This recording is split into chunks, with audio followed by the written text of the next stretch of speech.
Welcome back everyone to another episode of Pro Analysis. After an exciting first round that saw 8 players advance, we're now down to the quarterfinals.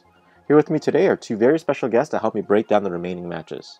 We have the Twitch master, Pighting, returning for a second time, and making his FP debut, a man who needs no introduction, Mr. Jinrai.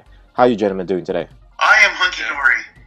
It's all hunky-dory. Hunky-dory, that's awesome.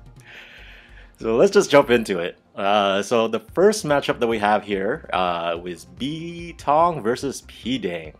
Let's kind of get Jinrai's impression on this matchup first. How do you feel about this matchup, Jinrai?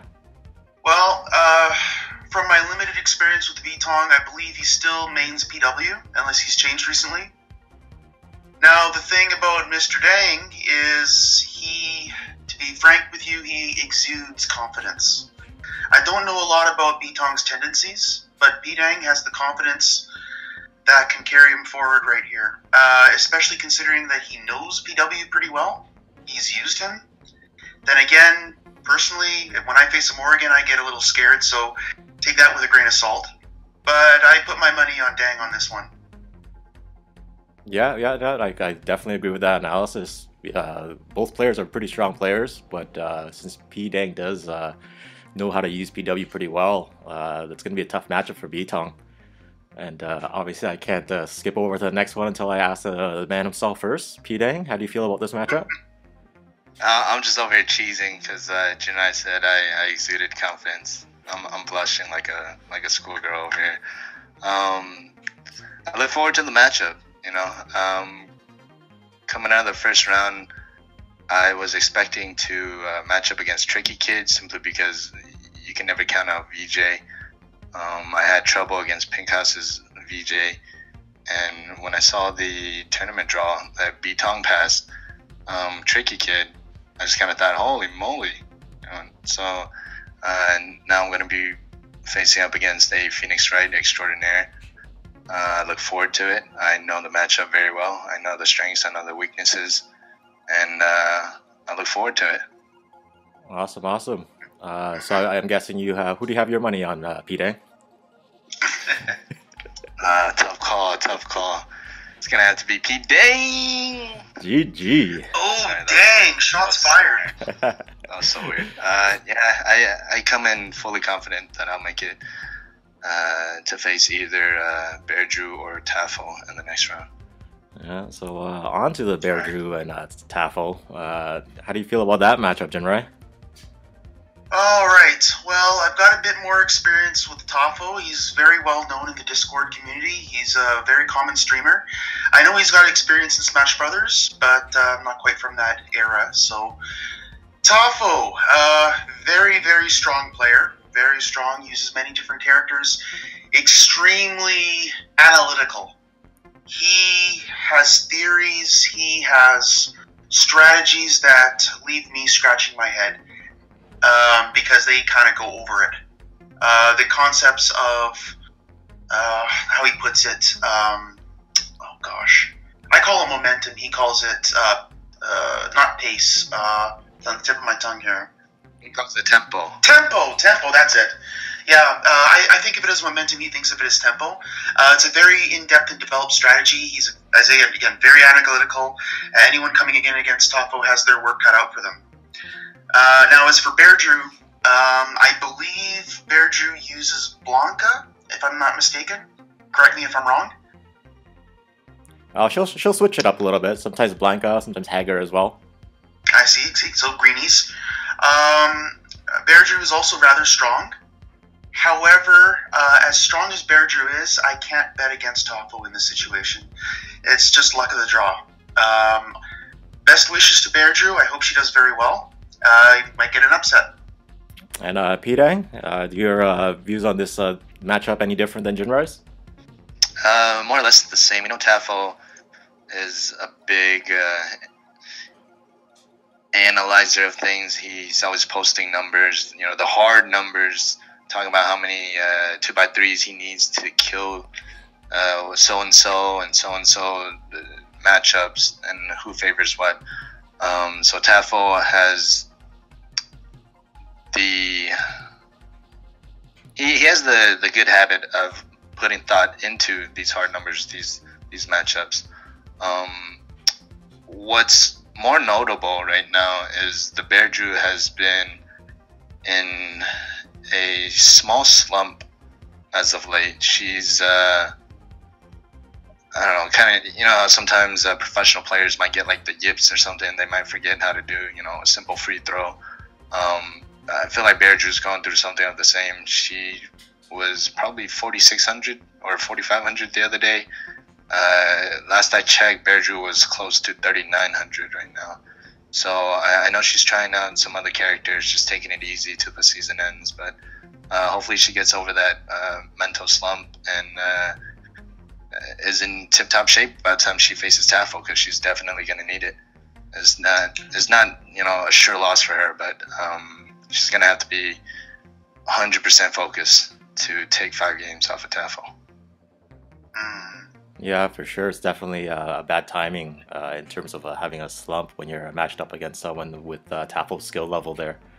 But yeah, what amazes me a lot with Tafel is such a well-rounded player, right? Considering how analytical of everything he is and how strategic he is, but to also have that wit and to be able to react at the speeds that he does, it's insane. It's such a tough person to go up against.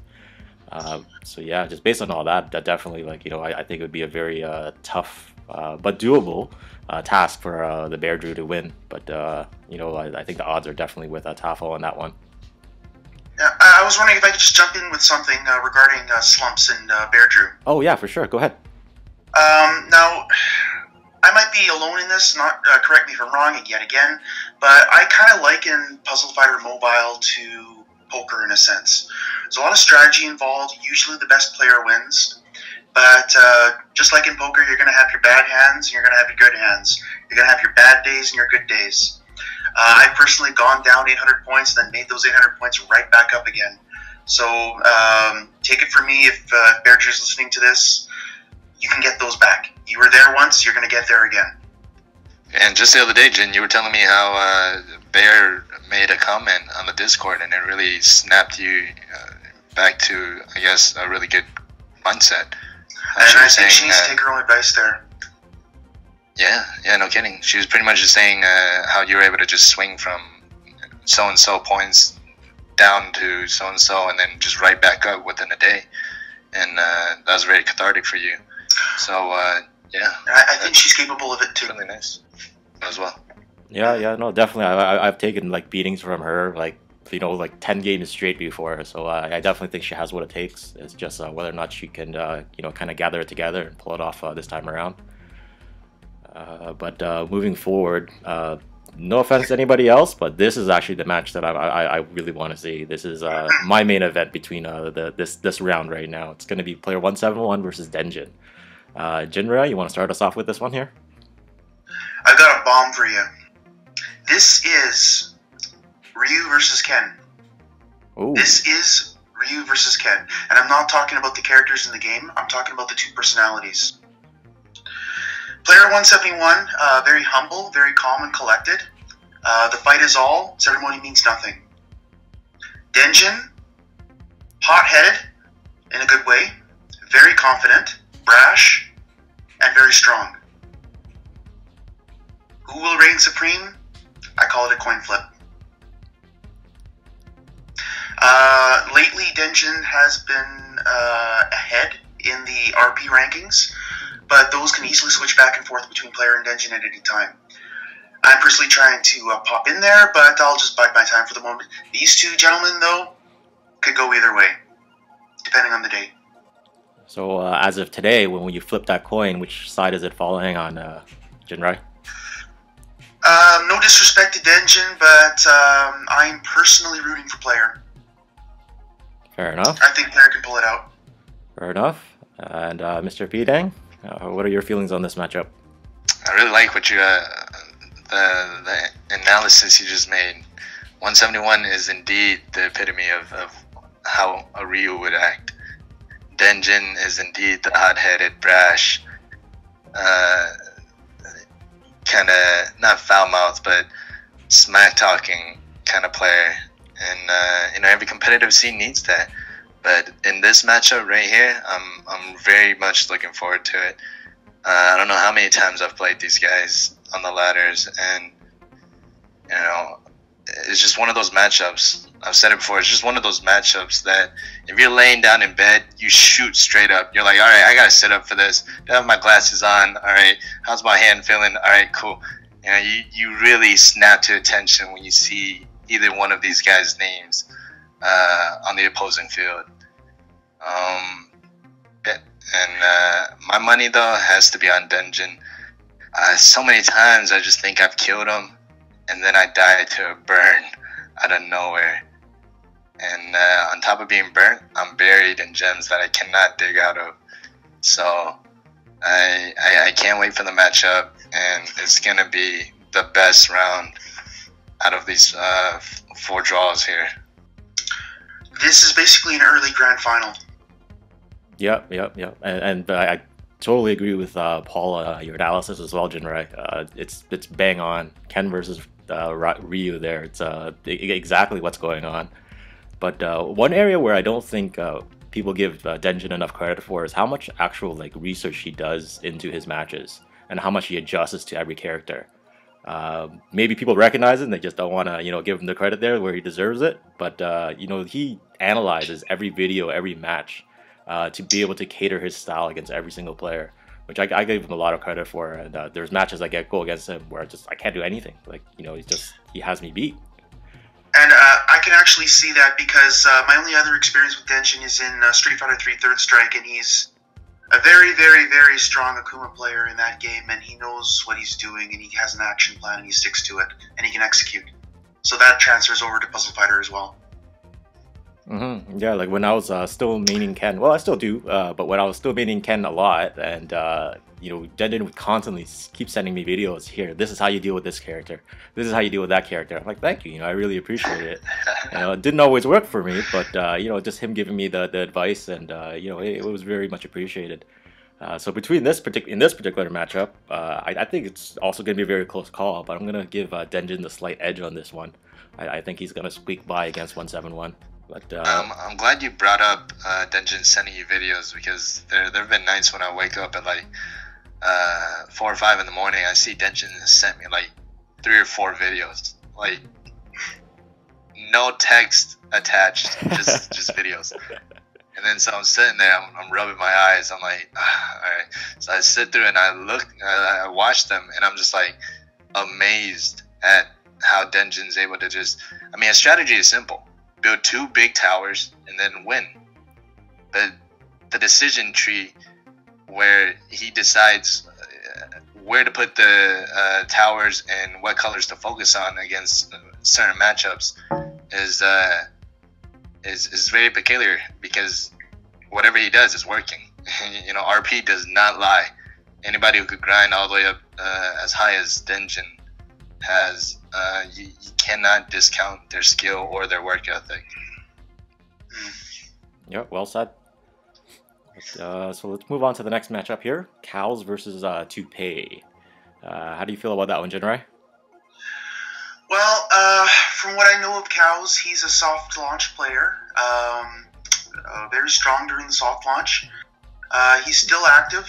Got good strong level characters, although that doesn't apply to the tournament. Overall, very solid. I haven't really played him enough lately to give you anything more useful than that. With regards to Toupee, very similar as well. I believe that Toupee still uses Blanca.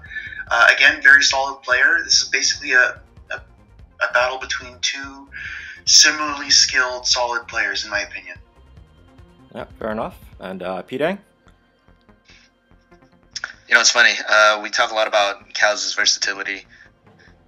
We see him kind of resting on Phoenix Wright and Ken a lot more nowadays. So he's really into that lateral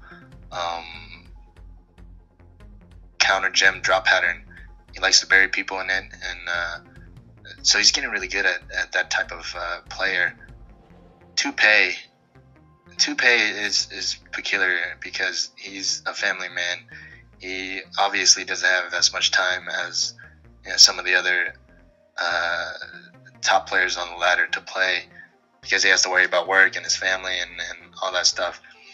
But he's still up there with us. You know what I mean? I mean, one could argue, yeah, he's not playing, so he's not losing points. But the times that he is playing, he's constantly gaining points. So I shudder to think how high he would be if he was actually able to grind as much as, say, Dengen or 171 or me. So his skill is definitely there. Cows as well, highly regarded for his versatility. I think the matchup is going to go Toupee running Blanca, and then Cows can't run Ken into Blanca, but then Phoenix Wright and Blanca kind of counter each other in the drop gem pattern. So it's going to be interesting. We might just see 9 matches of Phoenix Wright versus Blanca. Slight edge to Toupee though. Yeah, actually, after you mentioned it on the last analysis, I looked into it as well, and man, Toupee's record is just ridiculous. Like, just seeing how many wins he has, like, which is very little, but for the RP that he has, his win percentage must be like through the roof for him to be up there. So yeah, I had no idea about that until you mentioned it. So thanks for pointing that out, Paul. But in terms of that particular matchup, my analysis is very similar to UP Deng. Cows is definitely a very, very versatile player, so who knows who he's going to pull out this time around. But between the two, I'm going to give the slight edge to Cows just because I think he's a little bit more versatile and he's going to be able to adapt to whatever Toupee throws at him. But before we close this off, Jinrai, I have to ask you, you going to be available for the next tournament, Bo? I'm starting to learn to be a bit more comfortable and trying not to let stress get the best of me. I will consider it, but I'm not going to confirm myself. Fair enough. I'll bug you some more offline, but it would definitely mean a lot to the tournament, and everybody is obviously wants you in it as well. So maybe just I'll leave that with you to think about for the time being. Gentlemen, any last words about the tournament? Guess not. We'll take it as that and we'll end the call then. All right. Thanks a lot, guys, for helping out. All right, no problem. All right. Cheers, guys.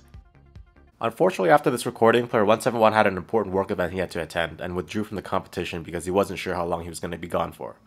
The one silver lining here, though, is that he agreed to play the winner of the tournament in an exhibition match, so stay tuned for that. So what we ended up doing to fill 171's spot was we played a loser's bracket. Since things kind of happened suddenly, not everyone was able to make the event. But the final saw Pinkhas face off against TrickyKid in a best-of-3 battle for a chance at a second life in the tournament. For your entertainment, they decided to have a little bit of fun and played it VJ versus VJ with no supports. Enjoy the show, guys.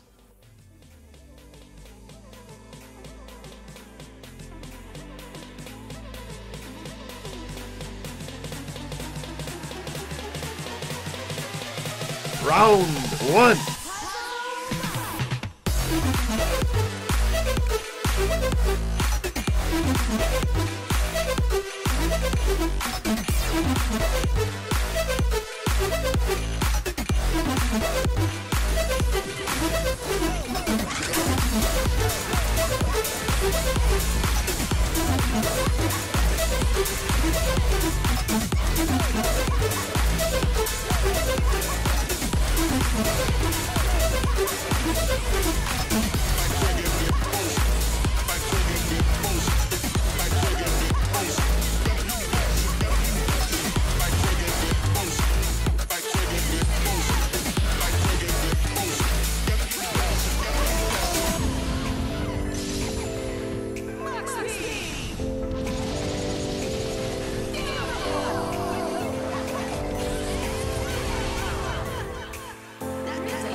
Round 2.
round.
Man, my head hurts watching these guys chain. But with that win, TrickyKid earns himself a second life and will face off against Dengen in the second round. And before I end things off, I want to give a huge shout out to Alyssa Cyber, who donated a whopping 300 Swedish kronas.